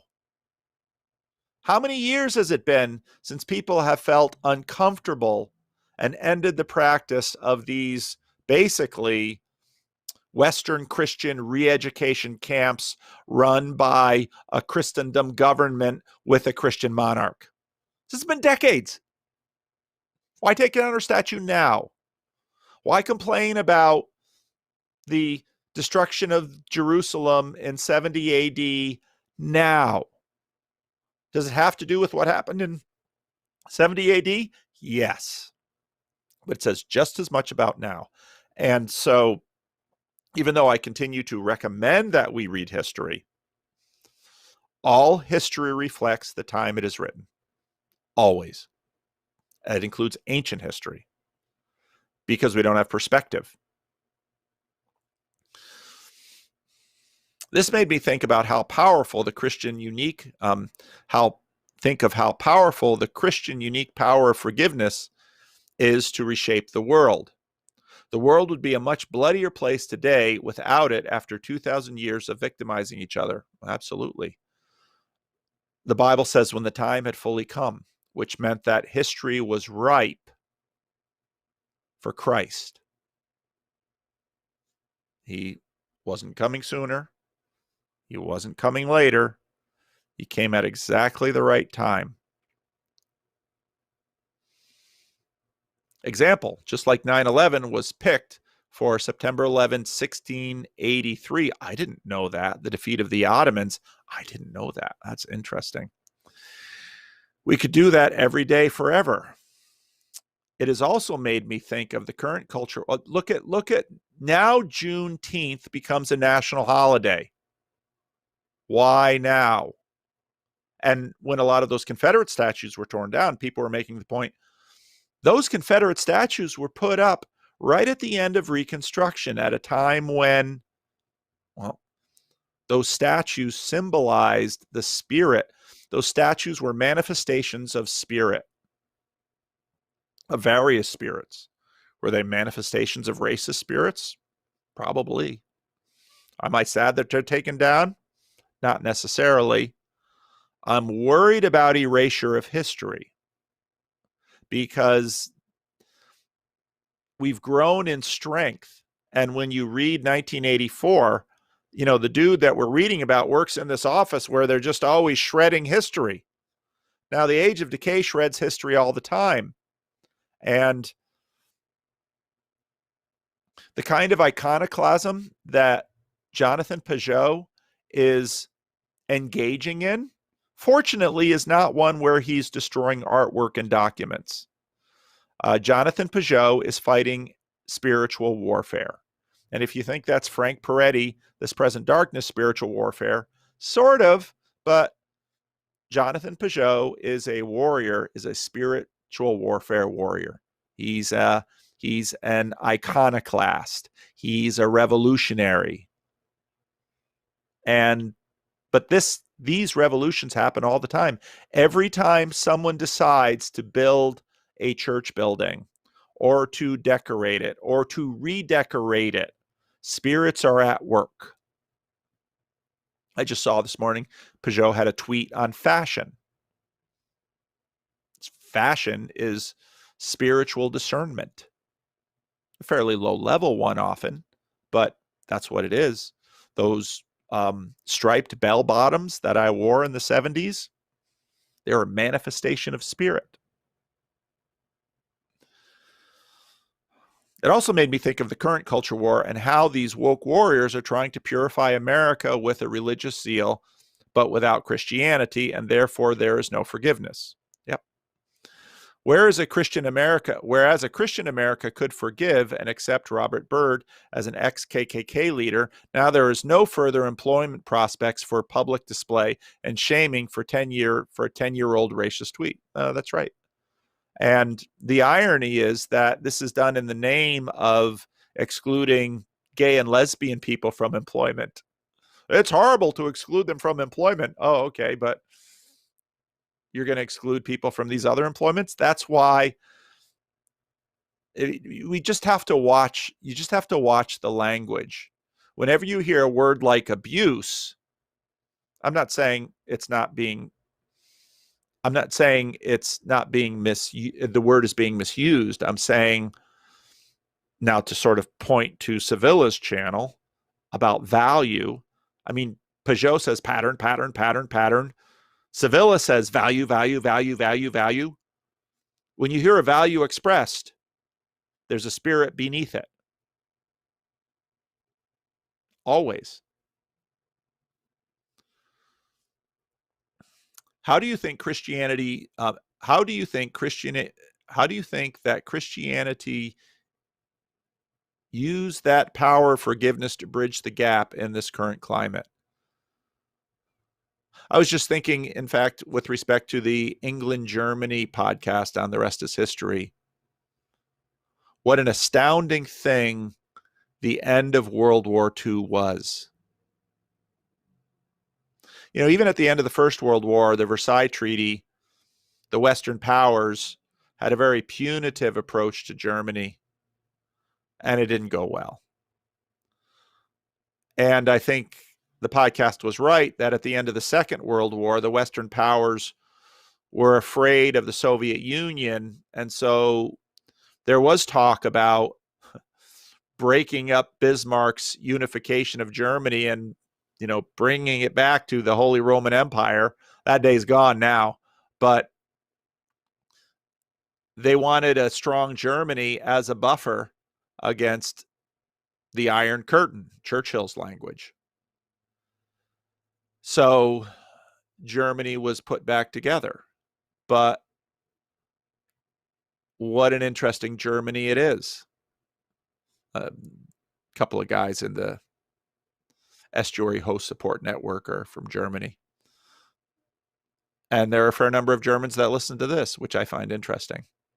So will Germany once again become a superpower? I think it sort of is, but it's a different kind of superpower.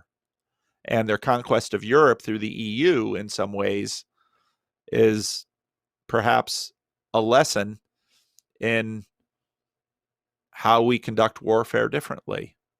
And America revolutionized that too, because two of the best allies the United States has are Germany and Japan, but they're not vassals.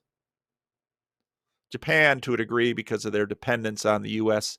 military umbrella against China, but you know, Japan has been increasing their military too, because again, sort of like the U.S. is worried about China, so the U.S. wants a strong Japan, and there's less concern about, you know, rehearsing the Second World War. So, but the United States forgave Germany and Japan. Well, nuked a couple cities and then was ready to forgive. You know, Japan had to lay down the emperor.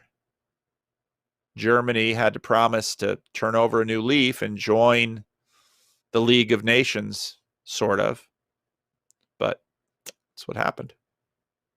So yeah, Christian forgiveness was key to that. And well, here's the scary question. So I've talked a lot about spirits in this podcast. Part of the weakness of that language is that individual human beings lose agency. Now, Peterson, of course, is a big promoter of individual agency and identity. We are not just spiritual repeaters. We are also spiritual actors. We are the image bearers of God in this world. And if you listen to another German theologian, Van Rad, in his commentary on Genesis, that image is sort of like those statues of Saddam Hussein that got toppled when we went through in the Second Gulf War. The image is sort of like the image of the Queen in Canada that got toppled over the furor over these religious re-education schools that the Christian government of Canada used to support. And again, it's interesting that America is a secular nation full of people that say, no, we're a Christian nation. The word God does not appear in the American Constitution, not once. It's in the Declaration of Independence, but not in the Constitution. The British realms are Christian nations. Now one might look at them and say they're less Christian than America. And that gets into this question of what are human beings? We're not only spiritual repeaters, we're also spiritual agents and therefore accountable, and also therefore participants. And so what happens to a principality's capacity for forgiveness? One of the members of one of the estuary groups, he came actually for the first time when I was there, had to get a little drubbing for being a fanboy, because you only show up when Paul shows up, but he promised to keep coming. But he works for a mega church in South Africa, and he was talking. I've had a few conversations with some South Africans lately, and their reconciliation commitments, how they at least initially got out of apartheid. That's a huge thing. Well, is the answer to the religious indoctrination schools that the Christian empire of England ran, burning churches and toppling statues? Is that the answer? African Americans face these questions in the early part of the 20th century. And you can find the division of that between Martin Luther King Jr. and Malcolm X. Malcolm X was a black nationalist, sort of opposite the white nationalists. And Malcolm X wanted the United States to carve out an African American homeland in the Deep South. That's what Malcolm X wanted. Read the history. That was his vision.